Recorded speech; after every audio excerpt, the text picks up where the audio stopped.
Estás escuchando un audio de Mosaic Boston Church. Si deseas ver más recursos, conocer Mosaic Boston y las iglesias de nuestro vecindario o hacer una donación a este ministerio, visite mosaicboston.com. Buenos días, bienvenido a Mosaic Boston Brooklyn en línea. Mi nombre es Jan, uno de los pastores aquí en Mosaic. Hemos estado orando por ustedes, continuamos orando por vosotros, seguimos extrañándolos, pensando en cada uno de ustedes y orando para que el Señor continúe llenándolos con su espíritu y los siga santificando. Esta es la 7ª semana en la que estamos teniendo el culto en línea en lugar de una reunión de adoración personal, en persona más bien. Y tan extraño como es, pues aquí estamos en estas situaciones. Nunca pensé que nos convertiríamos en un ministerio televangelista, pero aquí estamos.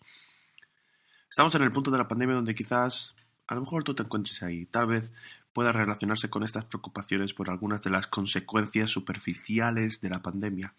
Estamos preocupados por las consecuencias más profundas y tal vez encuentres una fatiga por ello. En conversaciones que estoy teniendo con algunas personas, yo estoy empezando a preocuparme por cosas como sus cortes de pelo. No me he cortado el pelo en mucho tiempo. Estoy en un punto donde me dejo una melena estilo pandemia, así. O eso, o me corto el cabello yo, o mi esposa me corta el pelo. No estoy seguro de cuál es la mejor, la peor manera. Y lo siento, cariño, si me estás escuchando. Quizás te preocupa mantenerte en forma, ganar esa barriguita de cuarentena o algo así. Tal vez estás preocupado por volver al trabajo, volver a la vida normal. Y el gobierno ha comenzado a hablar sobre cómo podemos reabrir el país. Y a medida que tenemos conversaciones como esta, también queremos tener una conversación sobre cómo regresamos de donde estamos hablando espiritualmente. Mi esperanza es que si estás sintonizando es porque estás preocupado por esto. Estás preocupado no solo por tu salud física o tu corte de pelo, sino también por el estado espiritual de tu alma. Y ahí es donde vamos a ir desde aquí. Es por eso que hoy vamos a comenzar una nueva serie de sermones en el libro de Ruth, y por eso la hemos llamado De la ruina a la redención. Ese es el título de la serie de sermones. Es una historia profunda sobre una poderosa mujer de fe, una mujer piadosa que no vivió para su mejor vida ahora, sino que vivió para dejar su mejor legado. Y ese legado en realidad incluía a un rey, el rey David, y luego al rey de reyes, Jesucristo. Entonces, ¿por qué no oras conmigo por la predicación de la palabra de Dios? Padre Celestial, estamos muy agradecidos por esta oportunidad de reunirnos virtualmente como un cuerpo en Cristo. Y oro, Espíritu Santo, que nos hables, que traigas una verdad profunda a nuestras almas. Haznos personas que no estén cegadas por lo que es a corto plazo. Que no seamos personas que no sean espiritualmente miopes, sino danos una visión de nuestras vidas para dejar legados. Legados de miles y decenas de miles de personas que te adoran. Muéstranos estas lecciones en este increíble libro de Ruth, Señor, y aplícalas a nuestros corazones, y oramos todo eso en el hermoso y santo nombre de Jesucristo. Amén. Una de las cosas que he notado con la ESPN y la NFL es que no tienen deportes en vivo que mostrar, por lo que han estado mostrando repeticiones de partidos o haciendo que la gente vea partidos que se han jugado hace muchísimo tiempo. Una de las cosas que noté es que todos conocemos los resultados de los juegos. Y si sé que mi equipo favorito, pierde, no importa cuán bueno sea el partido, no importa cuán buenas sean las jugadas, no es muy satisfactorio. Por ejemplo, los Patriots cuando jugaron más bien contra los Giants en 2007, yo no volvería a ver ese partido. Fue bastante malo. No es que ganasen, en verdad. Sin embargo, si conozco el final y sé que mi equipo gana, no importa cuán malas sean las malas jugadas, hay una esperanza porque sé el resultado. Por ejemplo, cuando los Patriots ganaron contra los Falcons 28-3 en la temporada 26. Algo así está sucediendo con el libro de Ruth. El contexto es que el libro se nos da después del libro de Jueces. El libro de Ruth es el 8º libro de la Biblia, justo antes de Primera de Samuel. Y lo que vemos es que al final del libro de Jueces, que es el libro más oscuro de todos los tiempos, más oscuros de todo el Antiguo Testamento, Dios nos da un vistazo de esperanza en el libro de Ruth, donde dice: déjame mostrarte el final. Y el final es que el pueblo de Dios gana, porque el pueblo de Dios siempre gana. En todo el Antiguo Testamento, este es uno de los rayos de esperanza más brillantes que tenemos, y de hecho es la primera vez en la que se usa la palabra esperanza en la Biblia. El 8º libro de la Biblia, en el capítulo 1 de Ruth, y la palabra esperanza aquí es mucho más robusta que nuestra palabra actual, esperanza. La palabra actual para esperanza es esperar o desear que ocurra algo que realmente deseas que ocurra, pero no tienes la certeza de que sucederá. Eso es una esperanza muy voluble. Cuando las Escrituras hablan de esperanza, hablan de una verdadera realidad que se avecina, una realidad fundamental, donde podemos anclar nuestras almas en esa verdad. Las Sagradas Escrituras dicen que la fe es la garantía, las arras de lo que se espera, la convicción de aquello que no se ve. Cuando las Escrituras hablan de esperanza como una verdad. Esto es verdad, por lo tanto, podemos construir nuestras vidas sobre ello. El trabajo de la fe es ejercitarse en un trabajo. Cuanto más fuerte sea tu fe, más fuerte será tu comprensión de que lo que viene es tan cierto como lo que es hoy. Lo que nos da fuerzas para superar los momentos más oscuros del hoy. Y eso es lo que el libro de Ruth hace por nosotros. Cambia nuestra perspectiva de la vida. Que lo mejor para el cristiano está realmente por venir debido, como aprendimos la semana pasada, a la resurrección de Cristo. Y necesitamos esta esperanza en los momentos más oscuros, que Dios todavía está trabajando, incluso en los detalles mundanos de nuestras vidas y los detalles ordinarios de nuestras vidas. El libro de Ruth se nos da a las personas que hacen la pregunta: ¿dónde está Dios? ¿Dónde hay una visión de Dios, una palabra de Dios, una profecía de Dios? En el libro de Ruth, Dios no habla ninguna vez. Sin embargo, vemos la buena mano de la providencia de Dios, guiando las minucias, los detalles de la historia siendo entretejidas. Dios, como el buen director, está detrás de la escena, pero es su guión y su plan de redención lo que se está desarrollando.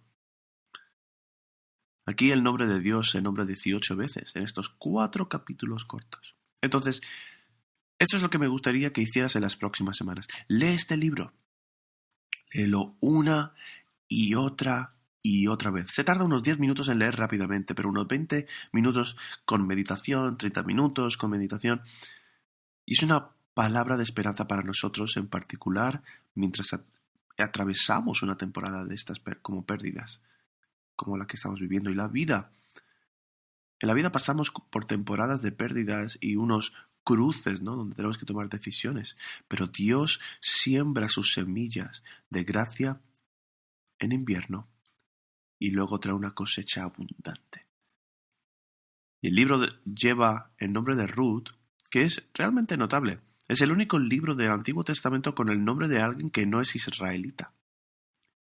Ruth es mencionada 5 veces en este libro como Ruth la Moabita, lo que significa que era de un pueblo diferente, de una cultura diferente, de un pueblo que adoraba a dioses diferentes incluso. Y ella ni siquiera es el personaje principal del libro. Comienza y termina con Noemí. Y Booz, otro personaje, está en el corazón de la historia como el Redentor. Y más de la mitad de la historia es diálogo. 678 palabras de diálogo, donde 281 palabras son del diálogo de Booz de Noemí son 225 y Ruth, que es la que habla menos, solo son 120 palabras. Pero cuando habla Ruth, wow, cuando habla Ruth, habla las palabras de fe más profundas en todas las Sagradas Escrituras. Entonces, mirarías el texto de Ruth conmigo. Hoy vamos a mirar Ruth 1. Te daré mis 3 puntos antes de leer esto, ¿no? Antes de leer el texto. Y luego, con cada punto, revisaremos los párrafos del texto. Los puntos son, número 1, de Belén a Moab. Y esos son los versículos del 1 al 5. Y luego el punto 2 es de Moab al cruce. Cruce como el cruce de donde se tienen que tomar decisiones. Y eso es de los versos 6 al 8. Y finalmente de este cruce a Belén. De los versos 29 al 22. Así que vamos a empezar a leer Ruth 1 del 1 al 5. ¿Mirarías el texto conmigo?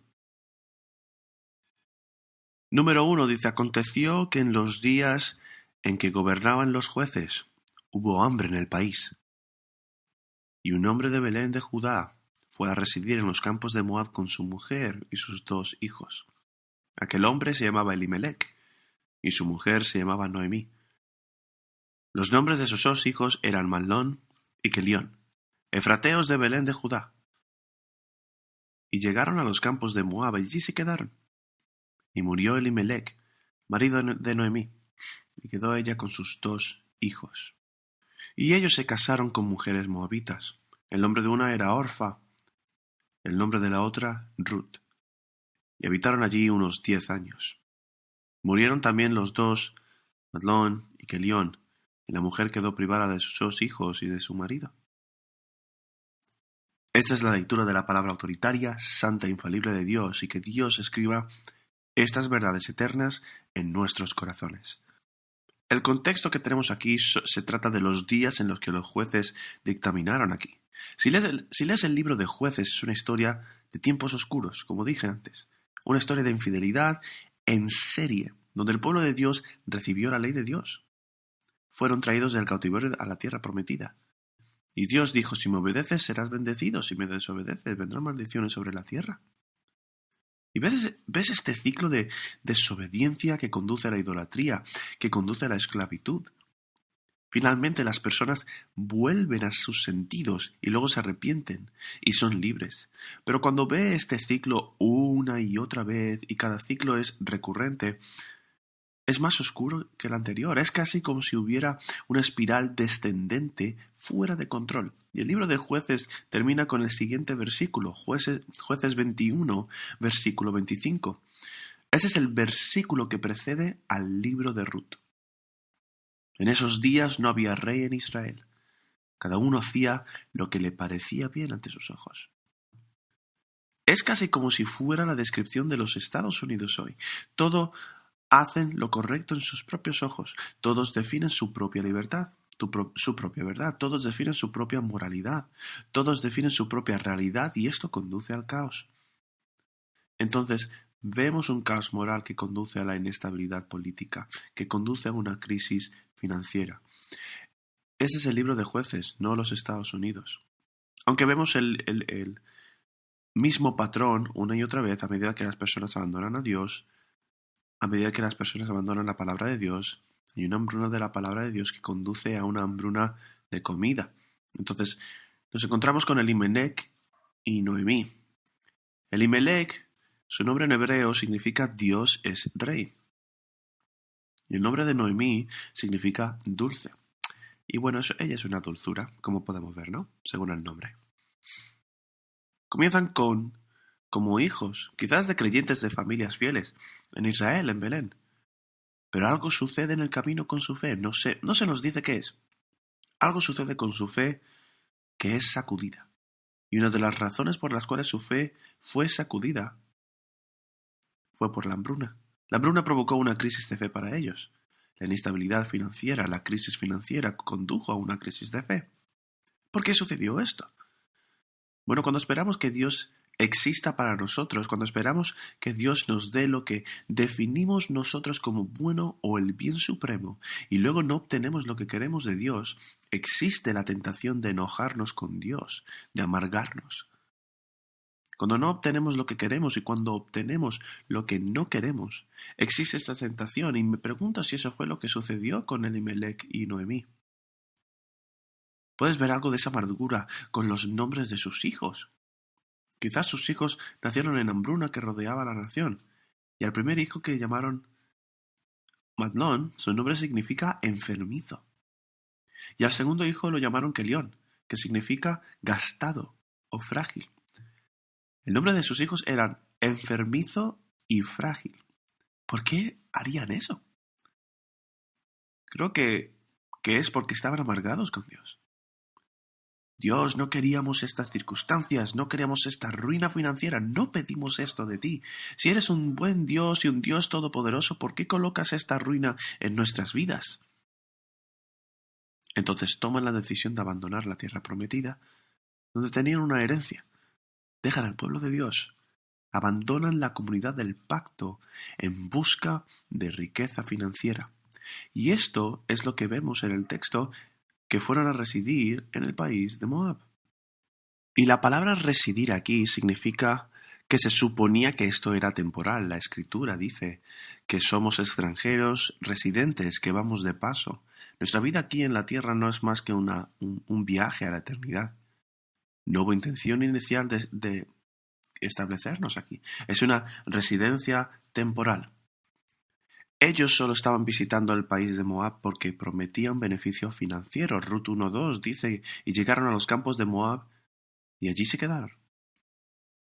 Se supone que era temporal, pero se quedaron, y por muy bien intencionadas que fueran esas intenciones, quizás era lo correcto. Solo desde una perspectiva mundana, eso fue muy sensato, y se podía encontrar la lógica de ello. Bueno, ¿por qué no quedarnos aquí? Bueno, si tenemos nuestra iglesia, tenemos una comunidad de fe, pero no estamos viviendo la mejor vida posible. Y por cierto, esta hambruna no fue la hambruna que aniquiló una hambruna que aniquiló a todos, más bien. No ocurrió eso. Porque después que Noemí regresó a Belén y la gente vivía y la gente prosperaba como Booz, el cual conoceremos más tarde. Es solo que no vivían tan cómodamente como podrían haberlo hecho. Entonces preparan sus cosas y se van. Y podrían justificarlo. Elimelech puede que lo hubiera justificado diciendo, necesito mantener a mi esposa, necesito mantener a mis hijos, y Dios no me está dando la provisión que quiero. Entonces se van. Y no parece estar tan lejos, como 50 millas, unos 80 kilómetros. Volvemos y visitamos a nuestra familia de vez en cuando, en vacaciones, y volveremos. Pero esta fue una decisión fiel. Y aquí, esto me lleva a una breve discusión sobre discernir la voluntad de Dios. ¿Cómo sabes qué es la voluntad de Dios para tu vida? ¿Cómo sabes qué es la voluntad de Dios para tu vida? Y tal vez Elimelech estaba luchando con esa pregunta. ¿Qué quiere Dios que haga? Hay hambre en la tierra, estamos luchando financieramente. ¿Qué quiere Dios que haga? Una de las cosas acerca de discernir la voluntad de Dios a través de las circunstancias es que necesitamos interpretar estas circunstancias a través de la palabra de Dios. No puedes entender la voluntad de Dios a menos que entiendas la palabra de Dios, porque Dios nunca dirá algo a través de circunstancias que contradigan lo que ya ha dicho en su palabra.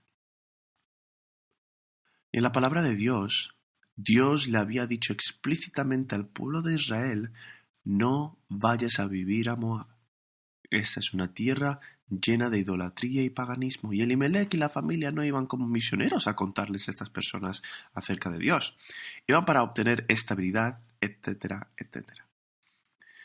Entonces, cada vez que te preguntas ¿cuál es la voluntad de Dios para mi vida?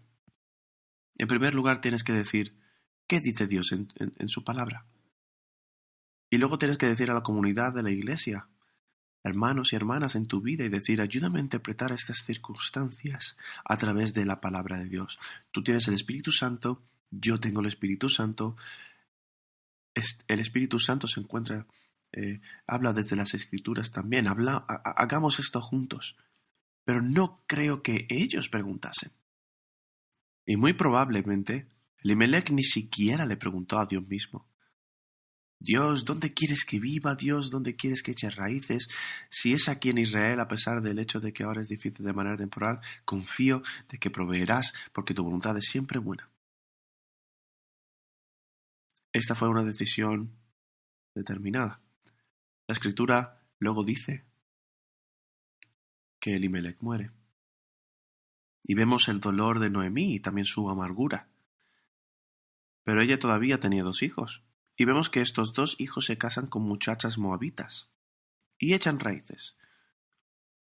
Y a primera vista no parece que esto sea un gran problema, pero la Sagrada Escritura prohíbe explícitamente los matrimonios mixtos entre creyentes y no creyentes. Y esto no es una cuestión de cultura, no es una cuestión de raza, es una cuestión de fe. Y sí, pecaron al casarse con estas damas.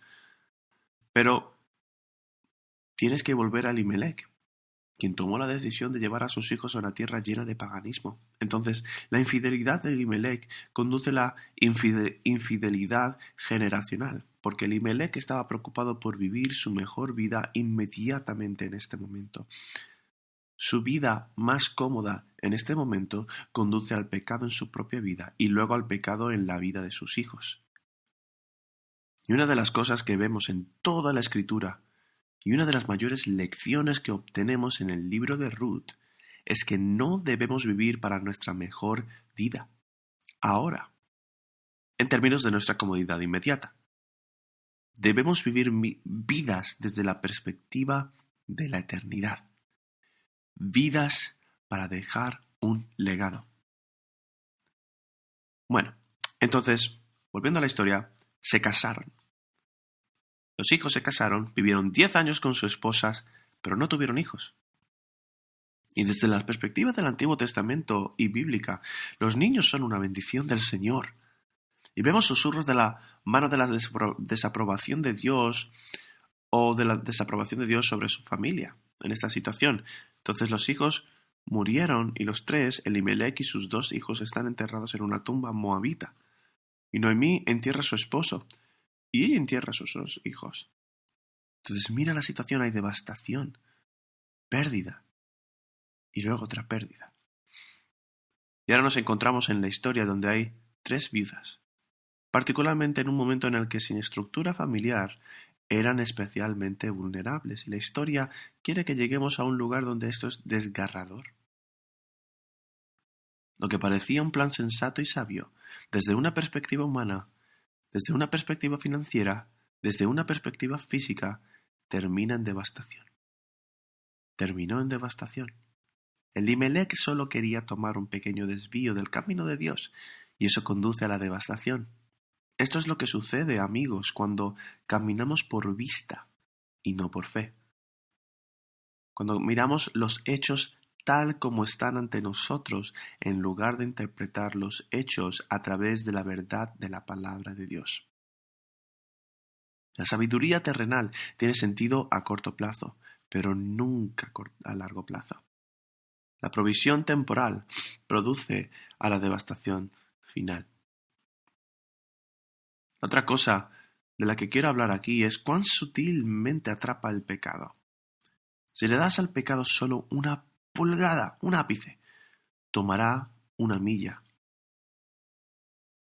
Alguien dijo una vez que el pecado te llevará más lejos de lo que quieres, te mantendrá más tiempo del que quieres quedarte y te costará luego mucho más de lo que estás dispuesto a pagar.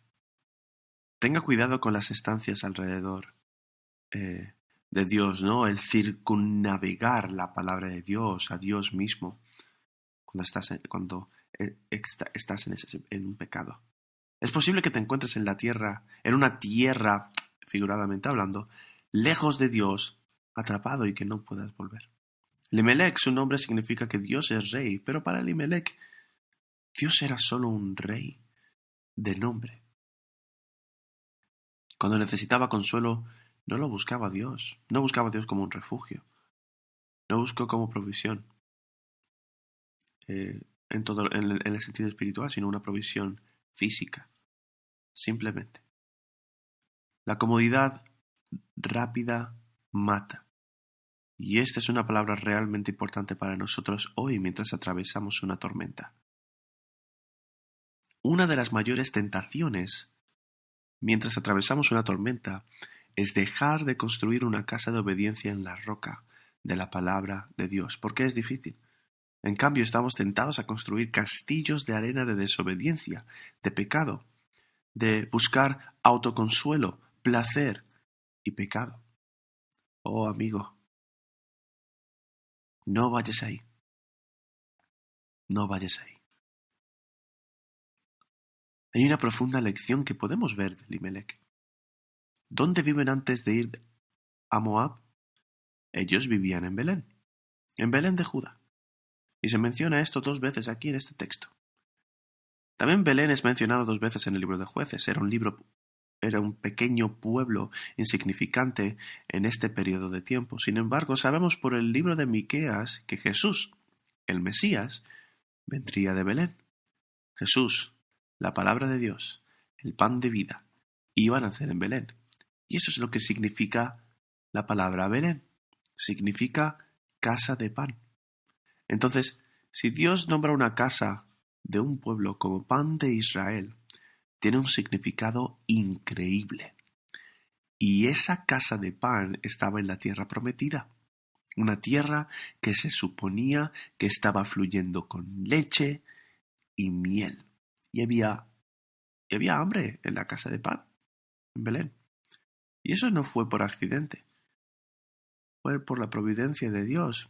¿Por qué Dios permitiría una hambruna física en Belén, la casa de pan? Para mostrar a su pueblo que tienen una hambruna espiritual de la palabra de Dios. Escucha, la hambruna espiritual de la palabra de Dios siempre precede a una hambruna física de comida. Podemos ver esta promesa en Amós 8, versículos 11 al 12, que cuando la gente se aparta de Dios, dice aquí: Aquí vienen días, declara el Señor, en que enviaré hambre sobre la tierra, no hambre de pan, ni sed de agua, sino de oír la palabra del Señor. Y vagarán de mar a mar y de norte hasta el oriente. Andarán de aquí para allá en busca de la palabra del Señor, pero no la encontrarán. Una hambruna de la palabra de Dios siempre conduce a una hambruna de comida. ¿Por qué? Las Escrituras dicen que las personas no vivirán solo de pan, sino de toda palabra que sale de la boca de Dios. Por mucho que nuestros cuerpos necesitan un alimento físico, nuestras almas necesitan alimentarse con la palabra de Dios. Entonces, vemos una hambruna en todos los sentidos imaginables, hambruna espiritual y moralmente de confianza en el Señor, una hambruna de fe. El hambre fue ordenada por Dios para despertar a su pueblo del sueño espiritual. Fue diseñada para despertar, para santificar, y Dios diseña la hambruna a menudo como un ayuno forzado, para llevarnos a un lugar donde nos demos cuenta, oh Dios mío, y que digamos así: soy adicto al placer físico, soy adicto al confort físico. Dios, quita estas cosas para que pueda verte y pueda ver tu voluntad más claramente.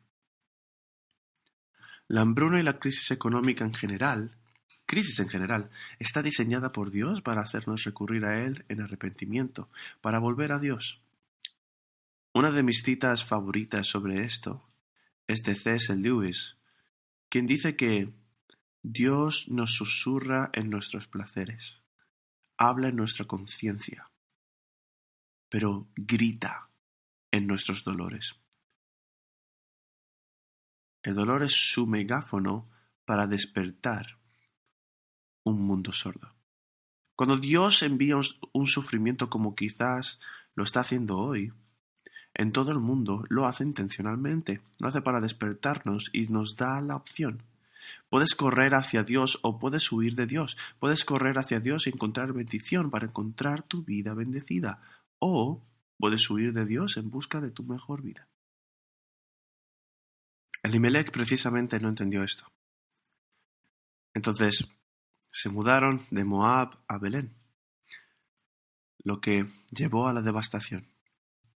Y luego vemos a Noemí moviéndose de Moab a este cruce, digamos, ¿no? Y de este cruce vamos a estar hablando en los versículos 6 al 8. Así que vamos a mirar el texto juntos.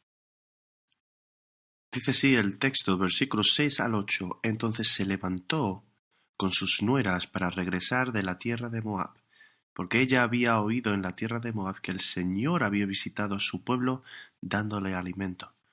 Salió pues del lugar donde estaba y sus 2 nueras con ella, y se pusieron en camino para volver a la tierra de Judá. Y Noemí dijo a sus 2 nueras, Id, volveos cada una a su casa, a la casa de vuestra madre.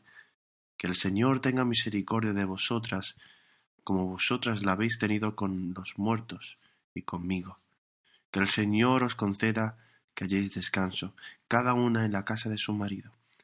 Entonces las besó, y ellas alzaron sus voces y lloraron.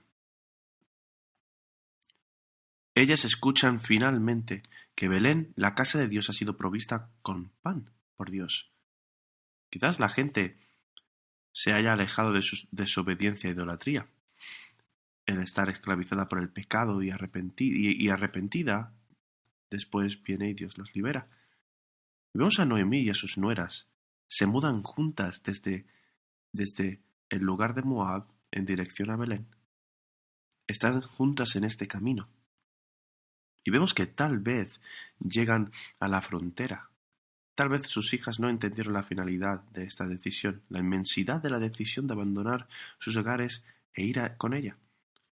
Obviamente sus relaciones son realmente profundas. Hace 10 años que se conocen después de todo este dolor. Y tal vez Noemí ahora esperó hasta este momento donde estaban en este cruce fronterizo. Tal vez Noemí. Tal vez ella estaba esperando hasta este momento donde las señales donde dicen Moab al norte, Belén al sur o lo que sea. Tal vez ella estaba esperando este momento. Ver una señal en este cruce. Uno de los letreros que dice señalando dirección donde está Belén y otro donde está Moab. Y en este momento, ella quiere que ellas tomen una decisión. Esa es una escena realmente emocional porque es profundamente conmovedora. Aquí te tienes que preguntar, Noemí, ¿por qué le dirías a tus nueras que se vayan? ¿Quieres que te acompañen al pueblo de Dios o no? Obviamente ella lo hace. Lo mejor para ella es que la acompañen para que tengan algún tipo de estructura de apoyo mientras reconstruye su vida en Belén. Pero ella sacrifica lo que es mejor para ella, por lo que es mejor para ellas en su mente. Y eso es lo que hace el amor. Se sacrifica. Ella sabe que en última instancia lo mejor para ellas es estar con Dios y estar con el pueblo de Dios, pero quiere que tomen la decisión con los ojos bien abiertos. Ella quiere que tomen la decisión entre la vida bendecida y la mejor vida. Y quieren que entiendan que la mejor vida es una vida llena de sacrificios. Es una vida de abnegación. Es una vida a menudo llena de sufrimiento. Ella quiere que sepan que están a punto de convertirse en inmigrantes en un país extranjero y no solo inmigrantes, viudas que son inmigrantes de una cultura diferente, una raza diferente, de una fe diferente. Ella sabe que siempre tendrán dificultades para integrarse en la sociedad, que serán excluidos y marginados. Y en realidad vemos destellos de esto cuando Noemí vuelve con Ruth, y la gente ni siquiera reconoce a Ruth. Hay casi como si estuviera una conspiración comunal tácita contra incluso reconocer a este extranjero. Entonces, ella les hace darse cuenta de la decisión que tienen ante ellos. Lo más probable es que ella no se volviese a casar, que no tuvieran una familia. Lo más probable es que vivan en la indigencia. Pero les prometería que si caminarían este camino estarían cerca de Dios y de su palabra. ¿Vale la pena? Ellas les animaba a que contasen el costo. Versículos 10 al 14. 10 al 14 dice, y le dijeron, no, sino que ciertamente volveremos contigo a tu pueblo. Pero Noemí dijo: Volveos, hijas mías. ¿Por qué queréis ir conmigo? ¿Acaso tengo aún hijos en mis entrañas para que sean vuestros maridos? Volveos, hijas mías, id, porque soy demasiado vieja para tener marido. Si diera que tengo esperanza, y si aún tuviera un marido esta noche y también diera a luz hijos, ¿esperaríais por eso hasta que fueran mayores? ¿Dejaríais vosotras de casaros por eso? No, hijas mías, porque eso es más difícil para mí que para vosotras, pues la mano del Señor se ha levantado contra mí. Y ellas alzaron sus voces y lloraron otra vez. Y Orfa besó a su suegra, pero Ruth se quedó con ella. Y eso es lo que dice Noemí desde una perspectiva humana. No hay esperanza. No hay esperanza para una vida cómoda, para reconstruir una familia. Es inútil volver. Y lo que nos dice parece terriblemente extraño. Aquí es casi absurdo lo que dice, pero se está refiriendo a lo que dice Deuteronomio 25. Se está refiriendo a la ley de Dios. Ella ha recordado la ley de Dios, ha recordado la palabra de Dios y se está refiriendo al matrimonio levirato.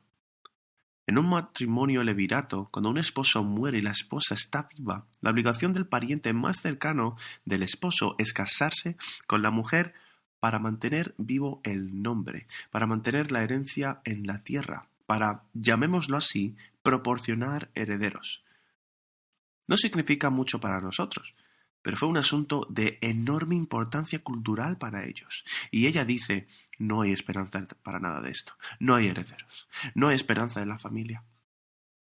Ella quiere que cuenten el costo. Si vienes conmigo, no hay garantías de inmediatas de comodidad. Y eso es muy similar a venir al seguir a Cristo. Cristo a menudo dice: oye, antes de que me sigas a diario, quiero que consideres el costo. Nadie va a la guerra con un ejército de 10.000 soldados cuando se dan cuenta de que hay un ejército de 20.000 soldados viniendo a ellos.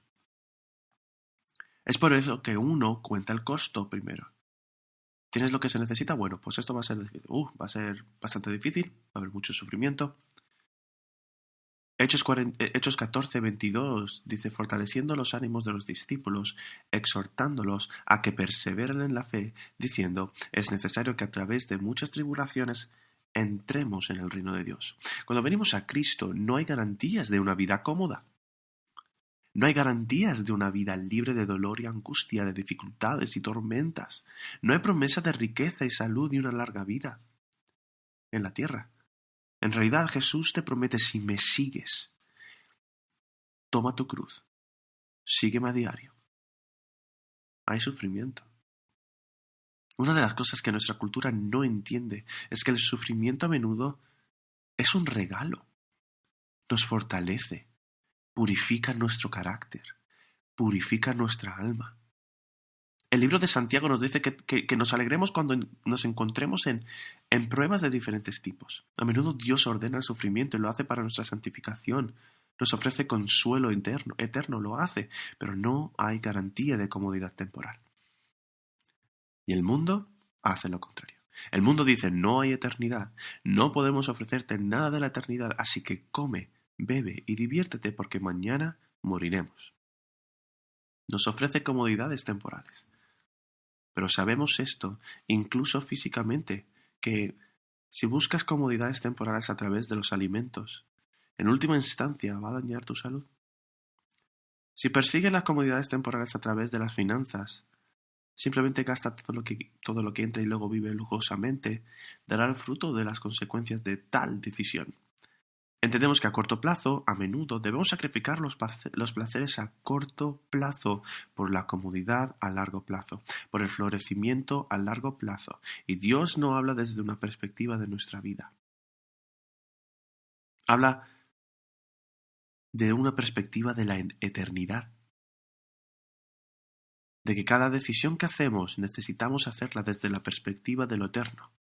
¿Cómo va a impactar esta decisión en mi vida dentro de 10, 20, 30 años o 1000 años? ¿Cómo va a afectar esta decisión no solo a mí, sino a mis hijos? ¿Cómo afectará a mis hijos? o desde el punto de vista espiritual. Las Escrituras hablan sobre el evangelismo y luego tener hijos espirituales. El preguntarte, las decisiones que estoy tomando, ¿cómo están impactando las almas eternas a mi alrededor? ¿Están acercando a las personas a Dios o las aleja? Tenemos que contar el costo. En Juan 6, Jesús dice esto a muchos de sus discípulos. Cuando muchos de sus discípulos lo escucharon, dijeron, este es el dicho difícil. ¿Quién podrá escucharlo? Y después de esto, muchos de sus discípulos se volvieron y ya no caminaban con él. Y luego Jesús le dijo a los 12, ¿quieres irte también? Simón Pedro luego le responde, Señor, ¿a quién iremos si solo tú tienes palabras de vida eterna? Y hemos creído y hemos llegado a ver que eres el Santo Hijo de Dios. Algunas de las enseñanzas de Cristo son difíciles de escuchar. Unas palabras duras que hacen poner los corazones en orden. Y cuando nuestros corazones se ablandan ante Dios, Él nos guía por el camino de la justicia, nos guía por el camino de la bendición. Y el camino de la bendición a menudo es contrario a lo que el mundo dice que es la mejor vida. Entonces vemos que Orfa deja a Noemí. Y esto es interesante porque lo más probable es que se casase con uno de los hijos de Noemí. Al menos tuvo que profesar la fe en Dios. Y luego sucede algo cuando el costo, ella considera que este costo es demasiado alto y luego entonces ella se aleja de Dios. Ella se aleja de Belén y se vuelve a Moab. Y quizás te encuentres en una situación similar. Tal vez vas a la iglesia o observas el cristianismo porque amas a alguien que lo hace. Tal vez sea tu cónyuge o tus padres. Estás profundamente comprometido con ellos porque los honras y honras lo que creen, respetan lo que ellos creen. Pero la lealtad personal o la religión de una familia o la tradición de los padres nunca son suficientes para romper la atracción de Moab, digamos, la atracción del mundo. Cuando hay un costo por seguir a Cristo, es muy fácil alejarse cuando realmente no seguías a Cristo, sino a alguien que seguía a Cristo. Cuando no realmente sigues a Cristo, sino a una persona que sigue a Cristo. Cristo para ti era el amigo de un amigo. Y eso fue lo que Dios era para Orfa. Dios era el amigo de un amigo. Y tan pronto como su esposo estuvo fuera de la ecuación, ella no tuvo ninguna relación con Dios. Me pregunto qué pasó con Orfa. No se nos dice, pero me pregunto qué pasó. Cuando regresó, se casó, tuvo hijos, vivió por mucho tiempo, tuvo una vida cómoda. No nos dice.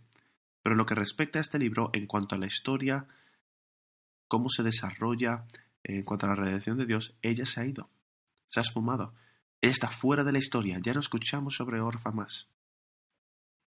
Y esto es un punto realmente importante. Mucha gente habla de Dios como que tiene un gran plan para tu vida. Y es fácil interpretar que creer en Dios, que Dios existe para mí y que Dios tiene un maravilloso plan para mí. Pero esto puede llegar a conducir a una teología equivocada. Hay que ir con mucho cuidado. En vez de preguntar, ¿Dios tiene un plan para mi vida? Debes de preguntar, ¿cómo encaja mi vida en el plan de Dios? Si preguntas eso y tomas decisiones basadas en esa pregunta, vivirás tu vida, una vida bendecida ahora, y dejarás un legado bendito y una eternidad bendita. Orfa fue convencida por Noemí. Y Ruth no. Esto lo vemos a partir del versículo 15. Entonces Noemí dijo, mira, tu cuñada ha regresado a su pueblo y a sus dioses. Vuelve tras tu cuñada. Pero Ruth dijo, no insistas que te deje o que deje de seguirte, porque a donde tú vayas iré yo, y donde tú mores, moraré. Tu pueblo será mi pueblo, y tu Dios mi Dios. Donde tú mueras, allí moriré. Allí seré sepultada. Así haga el Señor conmigo, y aún peor si algo, excepto la muerte, nos separa. Al ver Noemí que Ruth estaba decidida a ir con ella, no le insistió más. Ruth se aferró a Noemí, y la misma palabra aquí se usa en Génesis 2:14, donde habla casi en plan del matrimonio. Y luego también, esa es una de las frases de fe más ricas, articulaciones de fe en toda la Sagrada Escritura. Ese es el lenguaje del pacto. Que tu pueblo sea mi pueblo y que tu Dios sea mi Dios. ¿De dónde sacó esta idea? Incluso menciona y invoca el nombre de Yahvé. Así llega el Señor conmigo y aún peor, si algo excepto la muerte nos separa. ¿De dónde sacó este lenguaje? Ella lo obtuvo del libro de Éxodo. Éxodo 6 al 7, donde Dios nos dice, tú serás mi pueblo y seré tu Dios y sabrás que yo soy el Señor tu Dios que te ha sacado de la carga de los egipcios. Ruth toma una promesa de Dios, una declaración de Dios, y ella lo pone patas arriba y dice, sí, Dios lo prometió. Y yo estoy tomando esta promesa y la estoy declarando. Soy dueño de esta promesa y me estoy identificando con este Dios. Y es fascinante que no nos digan que Ruth tuvo algún tipo de experiencia audible o algún tipo de manifestación física de Dios revelándose a ella. ¿Cómo ella supo acerca de Dios? Obviamente, ella aprendió de Dios de Noemí. Todo lo que ella tenía eran las palabras de Dios pronunciadas por Noemí. Y ella tenía el testimonio de Noemí. Por cierto, un testimonio defectuoso, no fue un testimonio perfecto el de Noemí. Noemí conocía la palabra de Dios y no estaba contenta con eso. A menudo incluso dice que estaba amargada, pero Noemí se aferró a Dios y Ruth dijo, creo esa palabra. Aquí es donde obtenemos la verdadera esperanza sólida. La fe es la seguridad de lo que se espera y la convicción de lo que no se ve. ¿De dónde sacamos este tipo de fe? Lo obtenemos de la santa palabra de Dios. Eso es lo que Noemí tenía. Ella construyó su vida sobre eso, y eso le llevó a un legado increíble en el futuro.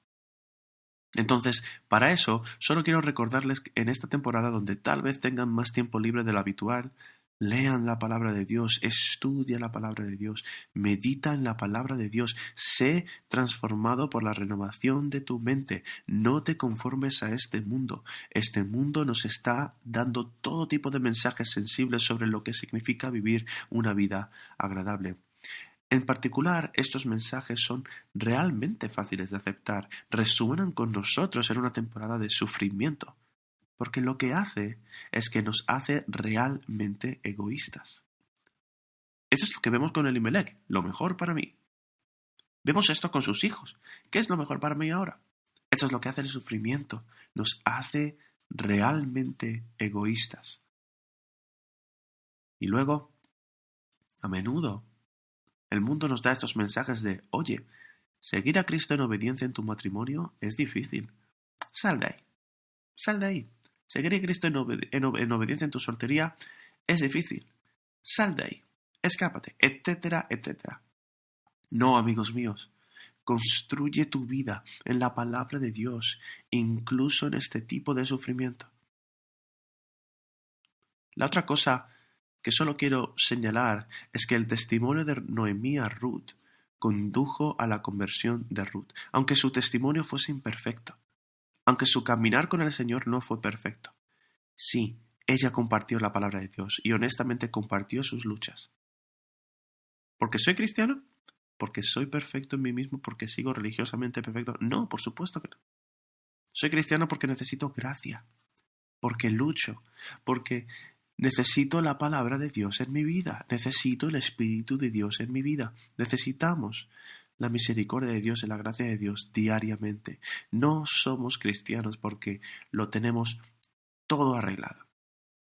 Somos cristianos porque no hacemos las cosas bien y necesitamos de la gracia de Dios. Entonces, Ruth aquí se aleja de sus ídolos y se vuelve hacia Dios mientras se mueven del cruce a Belén. El sufrimiento a menudo expone nuestra fe, la fuerza de nuestra fe. Para Ruth, el sufrimiento fortaleció su fe. Para Orfa, el sufrimiento debilitó e incluso destruyó su fe. Y tenemos una decisión. ¿Permitirás que el sufrimiento fortalezca tu fe o permitirás que se desmorone? Lo que nos lleva al punto número 3. Ruth 1, versículos del 19 al 22 dice: caminaron pues las dos hasta que llegaron a Belén, y sucedió que cuando llegaron a Belén, Toda ciudad se conmovió a causa de ellas, y las mujeres decían, ¿no es esta Noemí? Y ella les dijo, no me llaméis Noemí, llamadme Mara, porque el trato del Todopoderoso me ha llenado de amargura. Llena me fui, pero vacía me ha hecho volver el Señor. ¿Por qué me llamáis Noemí, ya que el Señor ha dado testimonio contra mí, y el Todopoderoso me ha afligido? Y volvió Noemí, y con ella su nuera Ruth la moabita, regresando así de los campos de Moab, y llegaron a Belén al comienzo de la siega de la cebada.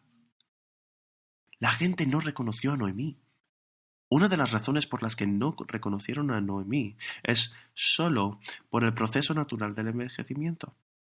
El tiempo dibuja líneas en nuestra cara. La tragedia hace más que eso, graba líneas en nuestra fe. Esas cruces a menudo hacen incluso más que eso, cincelan líneas en nuestra fe. Su apariencia cambió. Tal vez su color rubio fue cambiado, su vida sabia, amarga.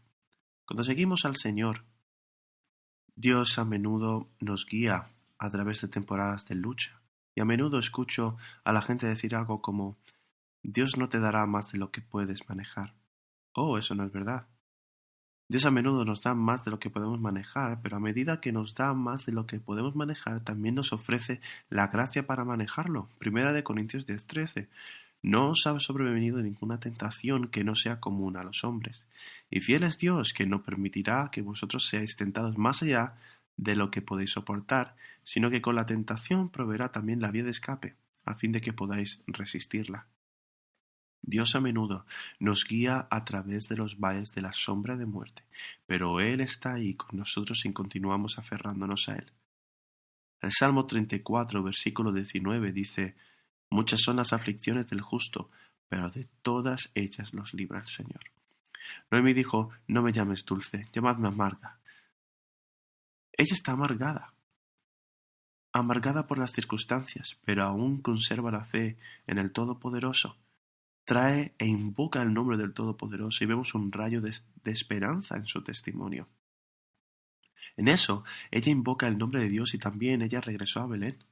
Si ella estuviera amargada más allá de regresar a Dios por una reincidencia, se habría quedado en Moab. Pero ella no lo hace. Ella regresa al Señor. Por cierto, esa es una palabra que se repite a menudo en este capítulo. Es uno de los temas principales de este capítulo. 8 veces vemos en el concepto de retorno. En el versículo 6, Noemí y sus hijas regresan de Moab. Versículo 7, caminaron para regresar a la tierra de Judá. Versículo 8, regresen cada uno a la casa de sus padres. Versículo 10, volveremos contigo a tu gente. Versículo 15, regresa pues después de tu cuñada. Versículo 16, no me exijan que te deje o que regrese para no seguirte. El versículo 22, Noemí regresa y con Ruth la moabita regresaron de Moab. ¿Por qué se usa esta palabra con tanta frecuencia? Porque es una palabra tomada del libro de Deuteronomio. En el libro de Deuteronomio, en los capítulos 28 al 30, puede leer este texto por su cuenta. Dios dijo, te estoy dando la ley y si la obedeces te voy a dar una vida de bendición. Pero si desobedeces la ley habrá maldiciones. Elige uno, elige hoy. ¿Quieres la vida o quieres la muerte? Y este mismo texto Dios nos dice, pero cuando llegues a un punto en el que clames a Dios en arrepentimiento y tristeza, en oración y en ayuno, cuando regreses al Señor, Dios te va a dar la bienvenida. Dios te dará perdón, misericordia y prosperidad. Y es por eso que se usa esta palabra, la palabra retorno. Aquí simplemente solo significa arrepentimiento. Cambias tu dirección. Cuando elegimos nuestro propio camino pecaminoso, el camino de Moab, tal vez te has quedado allí demasiado tiempo. Dios te está llamando entonces hoy para que regreses. Regresa a Él. Eso es lo que significa arrepentimiento. Vuelve a Belén. Vuelve a la casa de pan. Vuelva a Dios, que es el pan, el cuerpo de Cristo es el pan. Su sangre es la copa, Él es el vino, y su sangre nos limpia de todo pecado, vergüenza y culpa. Vemos 3 formas de retorno en el texto. Orfa era casi una creyente, estaba en medio camino de Belén. Y cuando el costo es demasiado alto, ella se fue. Pero con Ruth vemos que ella era una nueva creyente. Ella está siguiendo. Ella no sabe lo que está por venir. Ella no sabe toda la teología, pero sabe esto. Señor, ¿a dónde más voy a ir? Tú tienes palabras de vida eterna. Pero luego también vemos a Noemí, una creyente descarriada. Ella sabía la verdad, pero se alejó de la verdad. Y entonces Dios la despierta con sufrimiento y ella regresa. Y entiende que gran parte de la dificultad en su vida es solo una consecuencia de su pecado, de sus decisiones. Y Dios promete que cuando venimos a Él nos ofrece restauración incluso de esas consecuencias. La otra cosa que quiero señalar antes de cerrar, en Deuteronomio 23, versículos 3 y 6, Dios en su ley dijo que ningún amonita ni moabita entrará en la asamblea del Señor. Ninguno de sus descendientes, aun hasta la 10ª generación, entrará jamás en la asamblea del Señor, porque no fueron a vuestro encuentro con pan y agua en el camino cuando salisteis de Egipto, y porque alquilaron contra ti a Balaam, hijo de Beor, de Petor de Mesopotamia, para maldecirte. Mas el Señor tu Dios no quiso escuchar a Balaam, sino que el Señor tu Dios te cambió la maldición en bendición, porque el Señor tu Dios te ama. Nunca buscarás su paz ni su prosperidad en todos sus días. Dios dice que ninguna persona de Moab puede entrar en la asamblea del Señor. Y la palabra 10ª aquí es una serie de exclusión completa. Ruth era moabita. E incluso si tomamos este número 10 o 10º, literalmente, no hubo 10 generaciones entre Deuteronomio y Ruth. Entonces, ¿qué está ocurriendo aquí? Leemos esto y parece que la prohibición es tan severa, está tan descalificada que nadie de Moab tiene acceso a Dios. Nadie de Moab tiene acceso al pueblo de Dios y sin embargo vemos a Ruth, esta poderosa dama de Moab. Ella no solo es bienvenida en la asamblea de Dios. En realidad tiene un libro en la Biblia escrito después de ella que lleva su nombre y no solo aceptó, sino que fue bendecida. Y la bendición es tan sorprendente que la ha bendecido tanto que se convierte en la bisabuela del rey David y en el antepasado del rey David y el rey más grande de todo Israel y de la historia de Israel. Y aún más que eso, se convierte en el antepasado del más grande rey de reyes, de Jesucristo.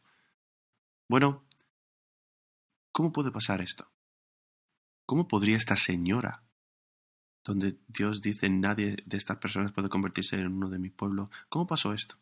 Bueno, sucedió por la gracia de Jesucristo. La misma gracia que se nos ofrece a cada uno de nosotros. Jesús no solo vino de Belén, vino del cielo y descendió a Belén y también llegó a una encrucijada en el jardín de Getsemaní donde Dios dice, Padre, deja que esta copa pase de mí, esta copa de amargura, déjala pasarla de mí. Y en este momento eligió el difícil camino de la obediencia. Él eligió el camino de la cruz y llevó nuestro pecado sobre sí mismo. Él llevó nuestra maldición sobre sí mismo. Arrastró la copa de la amargura, de la ira de Dios hasta las mismas entrañas y lo hizo por nosotros. Y fue enterrado y resucitó para darnos vida. 1 Corintios 6, 9 al 11 dice, ¿o no sabéis que los injustos no heredarán el reino de Dios? No os dejéis engañar, ni los inmorales, ni los idólatras, ni los adúlteros, ni los afeminados, ni los homosexuales, ni los ladrones, ni los avaros, ni los borrachos, ni los difamadores, ni los estafadores heredarán el reino de Dios. Y esto eres alguno de vosotros, pero fuisteis lavados, fuisteis santificados, fuisteis justificados en el nombre del Señor Jesucristo y el Espíritu de nuestro Dios. En y de nosotros mismos, en nosotros mismos y de nosotros mismos, no hay esperanza. Pero debido al Evangelio de Jesucristo, cuando nos volvemos a Cristo a través de la fe y el arrepentimiento y seguimos a Cristo, es un camino difícil, es un camino costoso, pero es la vida más bendecida, eternamente, y ahora también. El libro de Ruth es un libro que nos dice que hay un camino de ruina a la redención, porque nuestro Dios es un Dios de redención. La palabra redención aquí se usa 23 veces en estos 4 capítulos. Vemos a los no amados que se vuelven amados, a los pobres restaurados, a la herencia que se perdió debido al pecado, restaurada debido a la generosidad de Dios, a personas que van de amargura a dulzura. Comienza con la muerte y termina con vida. Comienza con la esterilidad y conduce a la bendición. Con personas en ruinas y luego redimidas, regocijándonos de la bendición de estar en la presencia de Dios. Entonces hoy, vuélvete del pecado, vuélvete al Señor y síguelo. Oremos. Señor, te agradecemos por este increíble libro de Ruth. Te agradecemos por bendecir nuestro tiempo hoy y oramos para que continúe bendiciendo nuestro tiempo en este libro en las próximas semanas. Oro, Señor, aplica estas verdades a nuestras vidas. Haznos personas de fe, personas que crean no solo porque esperamos que sean verdad, sino porque sabemos que es verdad. Haznos personas que entiendan que la fe es la seguridad de las cosas que se esperan y la convicción de aquello que no se ve. Oro para que nos hagas un pueblo cuyas vidas reflejen estas cosas, reflejen la verdad del Evangelio. Te agradecemos que hay un camino de la ruina a la redención. Y oramos todo esto en el santo nombre de Jesucristo. Amén.